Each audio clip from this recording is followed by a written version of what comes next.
श्री कृष्ण और सुदामा आश्रम में शिक्षा ग्रहण करते थे और युवा अवस्था में थे। एक दिन आश्रम में लकड़ियां समाप्त हो गई और गुरुमाता परेशान होने लगी।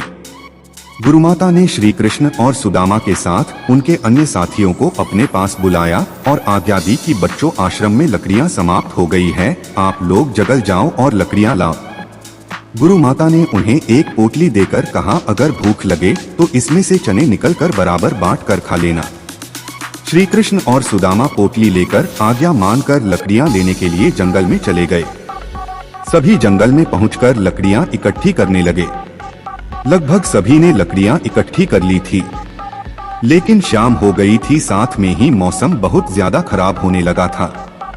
मौसम इतना खराब हो गया कि बारिश होने लगी और तूफान भी बड़ी जोर से आने लगा। तूफान और बारिश रुकने का नाम ही नहीं ले रही थी। तो श्री कृष्ण और सुदामा ने सोचा कि हम एक पेड़ पर चढ़ जाते हैं, जिससे हम बारिश में भीगने से बच जाएंगे। दुर्भाग्यवश ऐसा नहीं हुआ। दोनों पेड़ पर तो चढ़ गए, लेकिन वह भीगने से नहीं बचे। बारिश भी अधिक तेज होने लगी थी। बहुत ज्यादा रात हो गई, लेकिन बारिश नहीं रुकी। दोनों ठंड के मारे कांप रहे थे।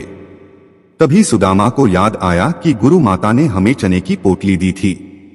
सुदामा ने मन ही मन सोचा कि श्री कृष्ण को याद नहीं है कि गुरु माता ने हमें चनों की पोटली दी थी। सुदामा चने चुपके चुपके खा रहा था। श्री कृष्ण को चनों के चबाने के आवाज आ रही थी। तभी कृष्ण जी बोल पड़े, अरे सुदामा, गुरु माता ने हमें जो चने की पोटली दी है उसमें से मेरा हिस्सा ला। सुदामा हैरान हो गए और कृष्ण से कहने लगे, अरे मित्र, मुझे लगता है वो चने कहीं गिर गए। श्री कृष्ण यह सुनते ही चुप हो गए। वह जानते थे कि सुदामा चने खा रहा है, लेकिन उन्होंने सुदामा को कुछ नहीं कहा। लेकिन समय बीतता चला गया और उन्हीं चनों की वजह से सुदामा बहुत ही दरिद्र यानी बहुत गरीब हो गए। शायद वही चने सुदामा की गरीबी का कारण बने।